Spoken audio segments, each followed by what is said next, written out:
I knew it was groundbreaking stuff, to be one of the first players of coloured blood, to be allowed to tour to South Africa in the apartheid era. I was a law student at the time, so I used to think I could use my noggin a wee bit. In terms of the honorary white label, well, what a load of nonsense was that? I wasn't an honorary white. I knew what I was. The Maori boys knew who they were. But in the overall run, I think it made a significant chink in the armour of apartheid, to the extent that eventually apartheid was no more. Play against the Springboks in New Zealand under those circumstances where the country was in a bit of a mess. It was pretty unique and pretty special. We went there totally unprepared. We had no idea what was going to happen. We thought that New Zealand people, they are friends, they're farming community like South Africa. We've been big rivals forever, but we always were great friends off the field, But I thought we missed a great opportunity to tell the people, there is problems in South Africa, there are problems, and the whole thing around the political thing. But at that stage, there's already things slowly moving. Rugby was already starting to be multiracial. We had multiracial trials before the All Blacks in '76. So I think sport already was already moving in the right direction, but nobody said it. We should have at least say that. They say, yeah, chaps, we're sorry, but there are changes happening slowly in South Africa, and especially on the sporting front.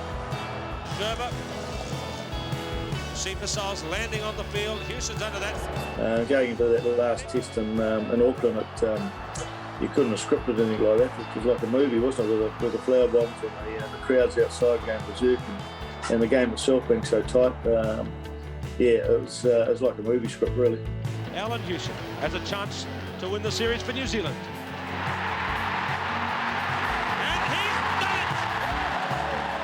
Over the years, I've had so many people ring up, especially school kids who are doing projects on the Springbok tour and that particular rugby game at Eden Park. But, it's part of history, isn't it? It's a unique part of history, New Zealand history especially, and we're certainly well aware of the circumstances surrounding it and how it's being portrayed now.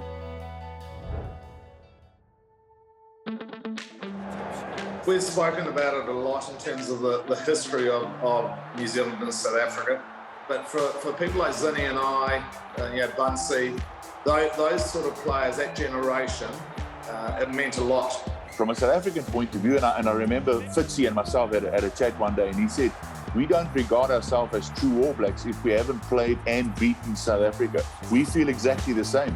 One at Kings Park, we targeted Loftus, and then to go to Loftus and just go blow for blow. It was literally blow for blow against the Bok.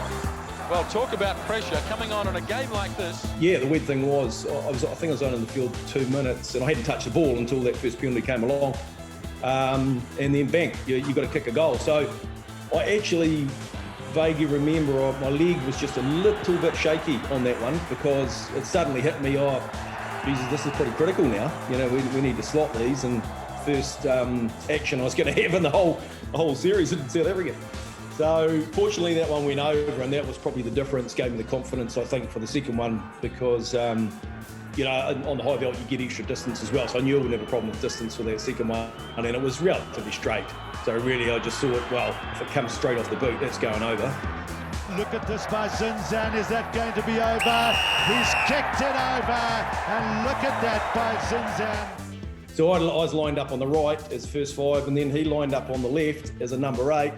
And we were both calling for the ball, but to be fair to Zinni, he was probably a little bit louder and a little bit more confident about it as well. So he ended up getting the pill, and as he does, he slotted that drop goal, which proved to be quite important as well, bloody important.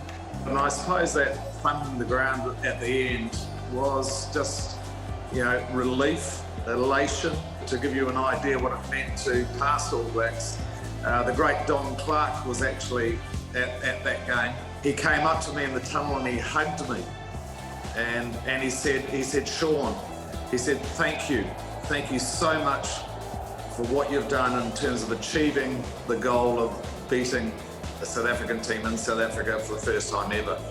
I can now die a happy man, which you know, sort of summed up for us what it meant to be involved in that team. Oh, goodness me. There's an idiot on the field and he's attacked the referee. Can you believe this? And all I saw was a green jersey, and my first thought was one of the South African guys has had enough of the ref, you know, one of the players. And then I sort of stood up and realised what was happening. I was like, geez, I'm going to have to do something here. And then, of course, everyone stood up and she was all on. Just look at him, will you? What an idiot. It might have been AJ Venter or one of their guys. He got in there and gave this Pete Van Zyl, you know, had a bit of blood coming out of his nose. He got a couple of good ones on, I'll tell you. And I, funnily enough, got a bit of credit for it because there's a photo that went all around the papers of me going to grab his collar, but it looked like I was going to give him one. Well, Richie McCaw is doing his best, and the Springboks have joined in. Ironically, you know, they had to change the ref. You know, the game changed a bit, you know, just for a different outlook on things. So, you know, he almost got what he wanted. Nonu gets it. Now Nonu! He's got Dag! To go over there and be able to handle that sort of pressure, come from behind and sort of hold ourselves together so that we could get across the line at the end, I think there was a huge amount of confidence going forward into the World Cup the following year and some of the tough games that came. And that's probably one of the special games that I reflect on. I suppose the one game as captain that kind of stands out is the 2013 game that we played at Ellis Park, and we actually lost that game, but a pretty special game to have been part of. Now Dupria, Stain de Villiers, over the top of Barrett, de Villiers scores!